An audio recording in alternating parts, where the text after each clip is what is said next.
The Chris Watts case. A father with two lives. Imagine a man who smiles for the camera. A man who posts videos of his daughters dancing, laughing, calling him the best daddy.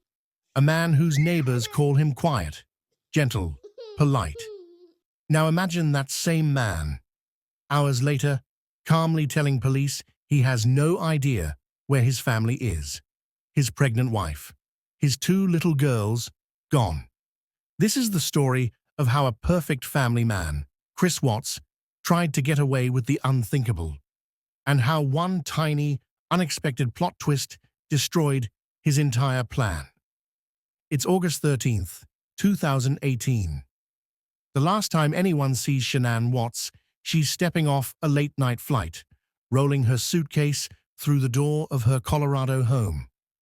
That same morning, she misses a doctor's appointment. Then she misses a business meeting.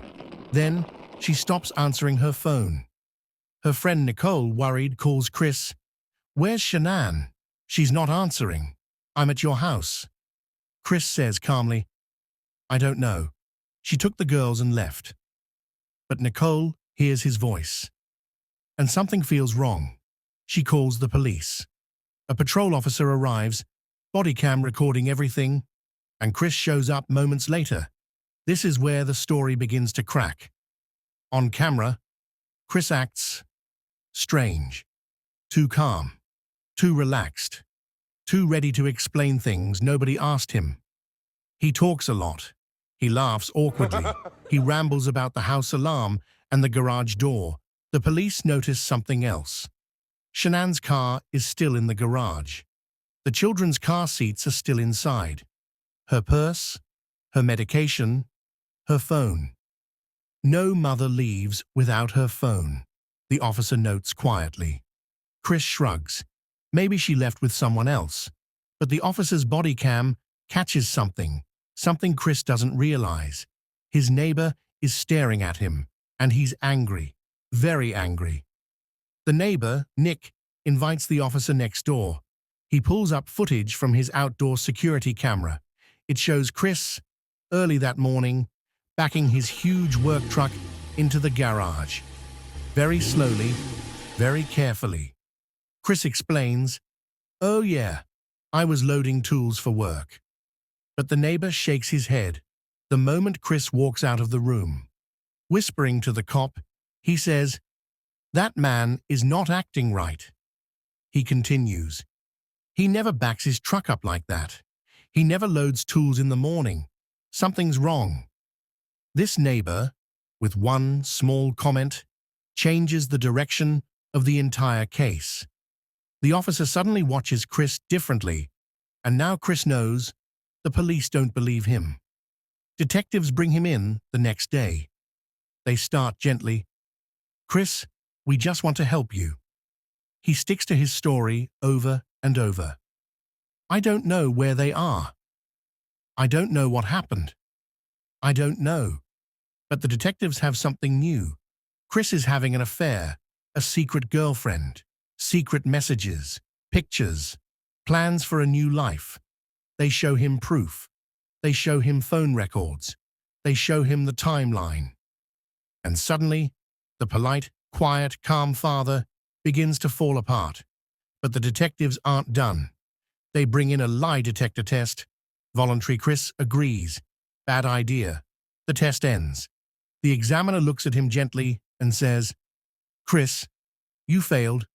You failed every single question." She isn't angry. She doesn't shout. She leans forward and whispers, "Right now is the time to be honest." Chris's breathing changes. He starts shaking. He covers his face. Detectives lean in. They ask him to tell them what happened, to tell the truth. But Chris doesn't break. Not completely. Not yet. Instead, he says something shocking. He blames his wife. He claims he only killed her in rage after seeing her hurt the children. Detectives know he's lying. Millions watching the later released footage know he's lying, but it's enough for them to arrest him. Still, nobody knows exactly what happened. Not until the next twist. Chris finally leads detectives to the location of the bodies, not in a forest, not in a field, but at his work site, an oil company facility. There, police find Shanann, buried in a shallow grave, and the girls in two separate oil tanks, small openings, barely wide enough for a child, a place nobody would have searched without Chris's direction. Detectives now understand. This wasn't anger, this wasn't impulsive, this was planned.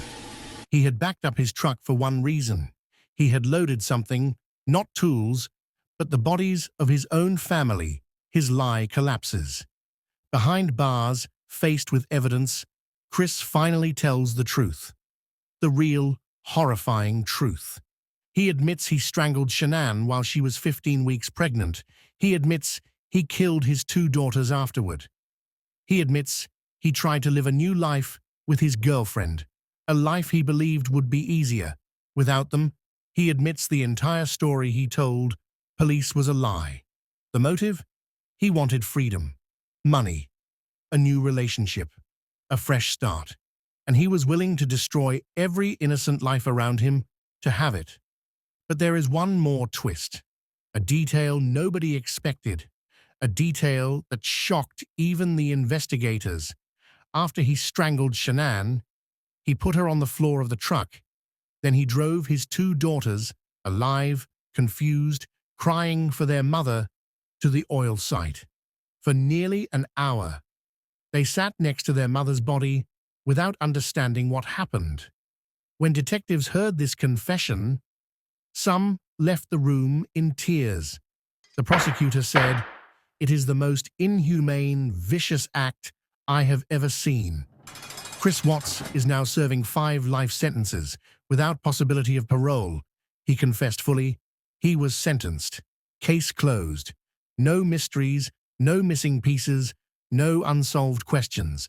Just a horrifying truth, exposed piece by one neighbor, one camera, one lie detector, and one guilty man who couldn't hold his story together.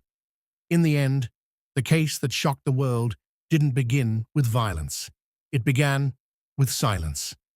A missing phone call, a neighbor who trusted his instincts, a father whose story didn't add up, a smile that hid a monster, and a plot twist that proved something unforgettable.